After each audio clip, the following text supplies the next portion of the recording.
क्या आपके हाथ पाँव ठंडे पड़ जाते हैं? क्या आपके हाथ पाँव सुन्न हो जाते हैं? अगर हाँ, तो ये वीडियो फिर आपके लिए है। बिस्मिल्लाहिर्रहमानिर्रहीम, अस्सलाम वालेकुम।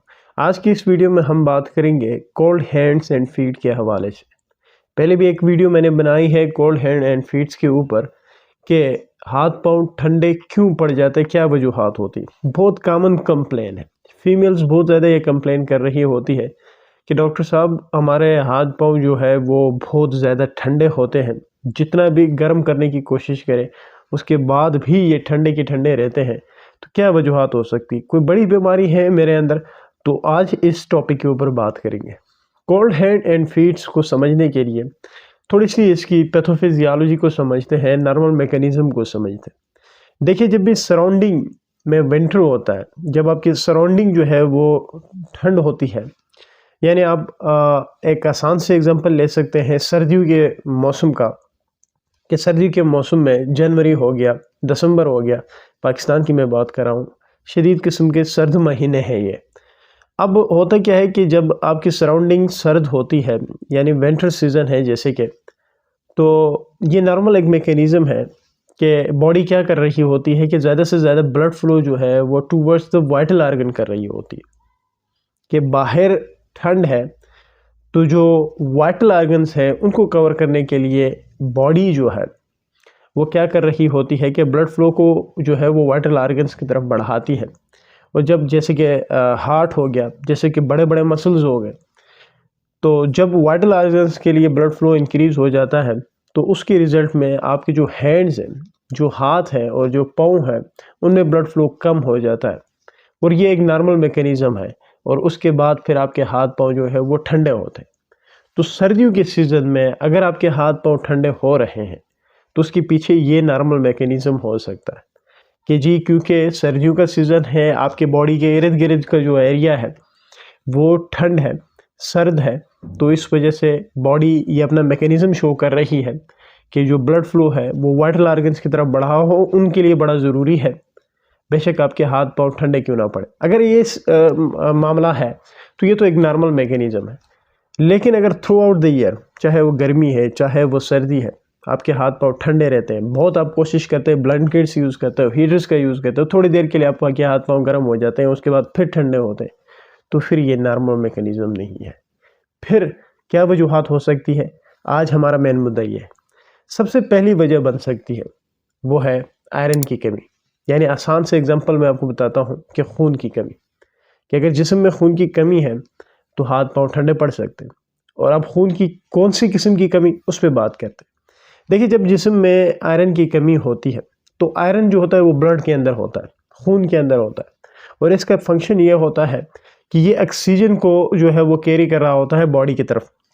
जो अहम हिस्से होते हैं बॉडी के, जहाँ जहाँ नीड होती है वहाँ वहाँ ये जो आयरन होता है ब्लड में, ये ऑक्सीजन को कैरी कर रहा होता है। तो अब एक ऑक्सीजन कैरिंग कैपेसिटी वाला जो चीज़ है उसकी जिस्म में डिफिशिएंसी हुई है, तो इससे एक किस्म जो होती है एनीमिया की, वो डेवलप हो जाती है, जिसको आयरन डिफिशिएंसी एनीमिया कहा जाता है।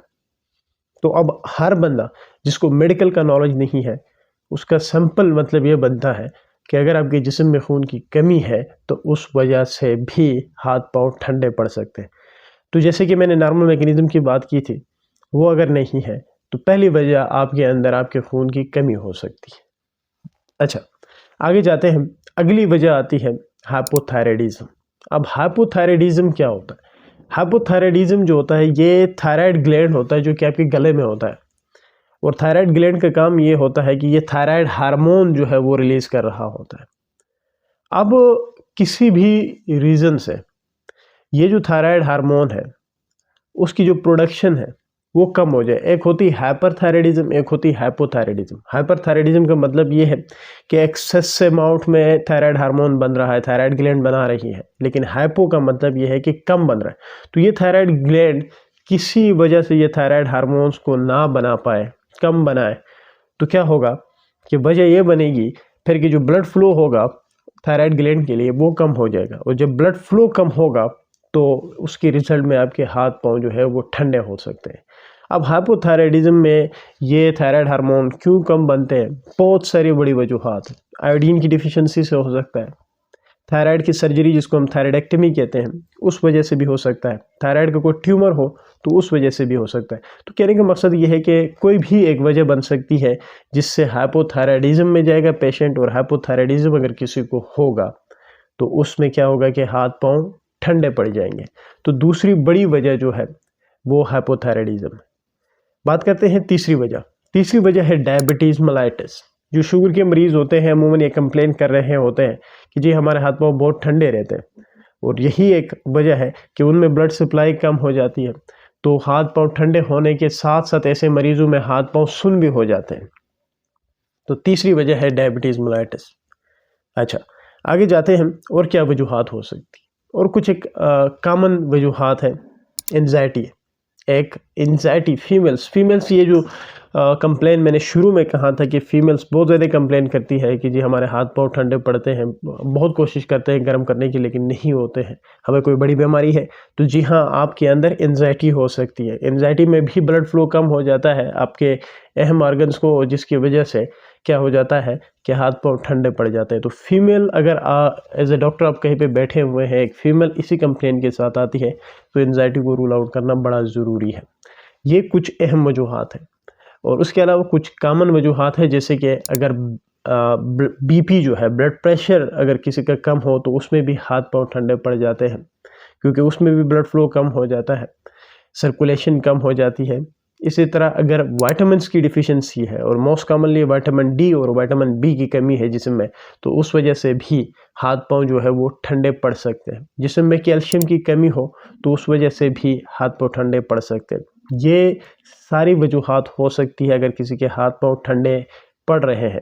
तो इसलिए ज़रूरी है कि आप काज को रूल आउट करें कि जब भी इस तरह के मरीज़ आता है तो बारी बारी आप चीज़ों को देखें। जी कहीं हाइपोथायराइडिज्म तो नहीं है, अच्छा जी कहीं एंजाइटी तो नहीं, कहीं डायबिटीज़ मेलाइटिस तो नहीं है, कहीं आयरन डिफिशिएंसी तो नहीं है, कहीं कैल्शियम की कमी तो नहीं है। तो क्योंकि ये बेसिक सी 5 या 6 अहम वजूहात है, तो आपने इन चीज़ों को रूल आउट आप करोगे तो आप अपने केस को डायग्नोस कर पाओगे। चलो, ये तो एक साइड हो गई कि ट्रीटमेंट क्या होता है। तो ट्रीटमेंट यही होता है कि आप वजह को ढूंढो और वजह का इलाज करोगे तो पक्का ट्रीटमेंट है। लेकिन कुछ एक होम रेमेडीज़ है, वो भी बड़ी अच्छी काम करती है। जैसे कि हमने देखा है इस तरह के मरीज़ों में जो अनियन है, जो प्याज है, उसके आप टुकड़े को काटने के बाद जो सॉक से जराबों के अंदर डालें, थोड़ी देर बाद ये जो है वो पाँव गर्म हो जाते हैं इसके, जिसके बहुत सारा, अगर किसी को बहुत बड़ा मसला है तो उसके लिए ये एक आसान सा टोटका है जो कि काम करेगा। इसी तरह जो है वो नीम गर्म पानी जो है उबालें और उसमें फिर अपने पाँव को डिप करेंगे थोड़ी देर के लिए, तो उससे भी कुछ वक्त के इस्तेमाल से हाथ पाँव जो है वो गर्म हो जाते हैं। अच्छा, इसी तरह ये है कि आप पानी को गर्म करें, उसके अंदर नमक डालें और फिर अपने पाँव को उस पर रखें, तो उस वजह से भी जो है वो आपके हाथ पाँव जो है वो गर्म रह सकते हैं। अमूमन फीट्स कोल्ड जो है वो बहुत आम सी बात है, तो ये सारी जो रेमेडीज़ है वो उसके लिए बड़ी अच्छी है। इसी तरह आप अपने जो फीट है उसकी ऑयली मसाज करेंगे, ऑयल से मसाज करेंगे तो वहाँ पे जो सर्कुलेशन है वो इंक्रीज़ हो जाएगी और उससे भी पाँव गर्म हो जाते हैं। ये कुछ एक देसी टोटके हैं, लेकिन ये पक्के काम नहीं कर सकते हैं जब तक आप वजह को रूल आउट नहीं करेंगे कि आपके अंदर क्या वजह बन सकती है। कोई भी एक वजह बन सकती है, लेकिन मोस्ट कॉमनली जब एक मरीज़ आता है आपके पास कोई भी टेस्ट नहीं है तो आप शुरू करेंगे खून की कमी से।